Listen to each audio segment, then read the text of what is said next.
guys, it's me Loremie and welcome back to my channel. So for today's video, I'm going to tour you. Pala naman nung sasakyan. So for today's video, I'm going to tour you to our town, SAKAF. Tagal ka na gusto pupunta doon, kaya punta kami ngayon. Tada! We're getting ready.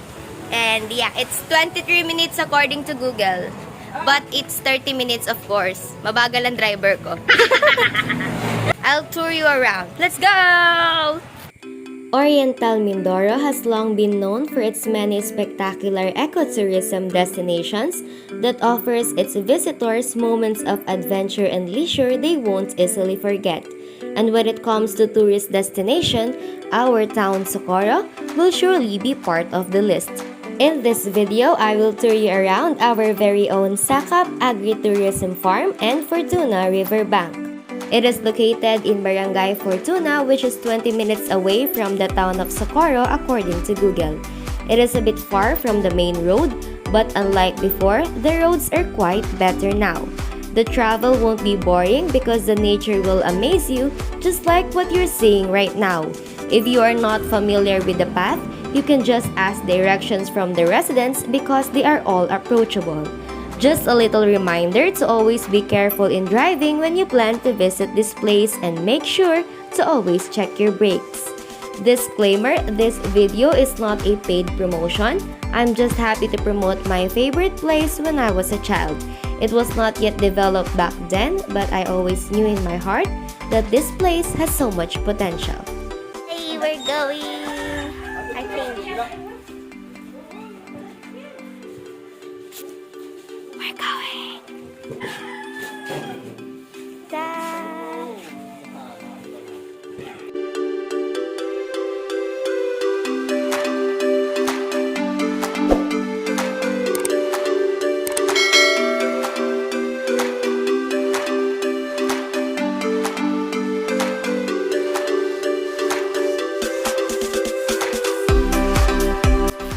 Here in SAKAF Agri-Tourism Farm, you can rent their floating cottages for 300 pesos only, and you don't have to worry in case there is a sudden flood because there are a lot of assigned individuals patrolling in that place. Aside from having a nice place to swim, you can also take photos here and get a really nice result because of the very bright color of nature. Another important reminder is to always check on your companion, especially the children, because the current is quite strong.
Bakit naman wala ng tao?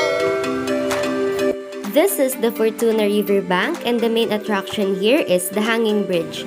This bridge was here for a long time already, but don't worry because it has undergone few constructions to strengthen it.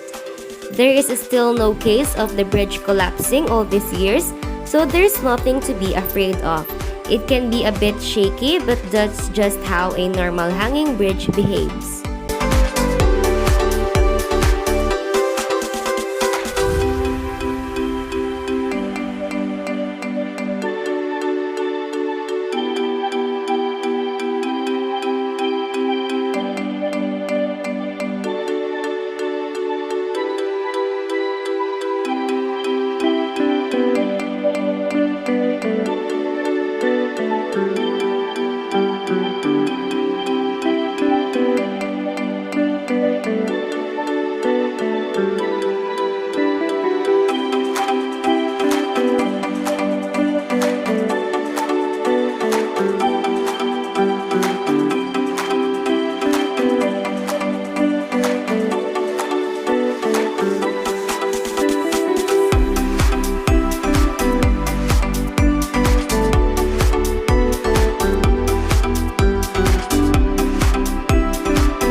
Tada! We reached the end.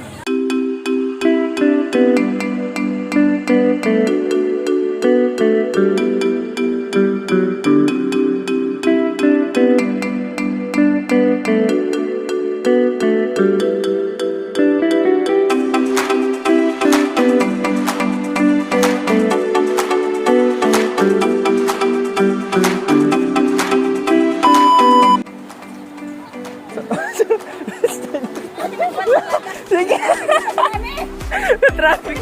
Ay, padaanin niyo muna. Padaanin natin na. Pag takot, wag nang sumama. Ako nga habol. Sige.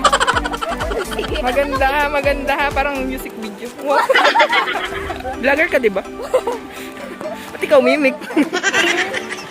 Mga shots lang. So, nandito po tayo. Nag-reporter. Pinagsalita mo ko kasi hindi pala sa akin nakaharap. Tada!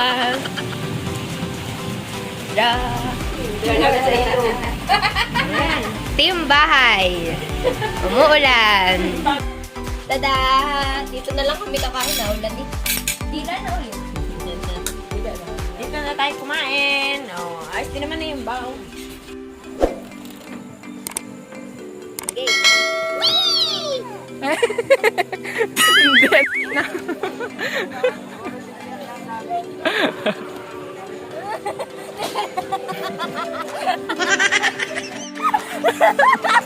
Itsura mong pangit. Sabi ko, ikot na. Ulit. Go na.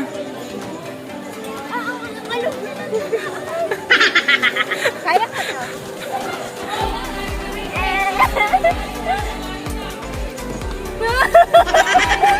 Ako na ba lalampas? Sana ako malampas. Wow, lapad. Mali ka!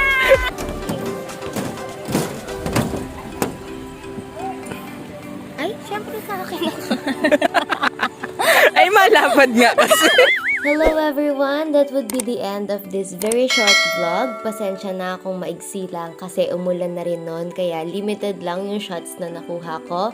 But I do hope na nag-enjoy kayo sa patour na ginawa ko, and if you have free time, please visit our municipality and enjoy its beauty. I swear, kung kayo mismo yung pumunta dito, you will be amazed, and wag lang kayo umasa sa mga pictures. It would be better if kayo mismo yung makakakita with your own eyes. So that would be all. If you enjoy this video, please give this video a thumbs up, comment, and subscribe to my channel. And yun lang, ingat kayo palagi and make it a habit to pray and to drink water. At palagi mong piliing maging mabuti. Yun lang. Bye!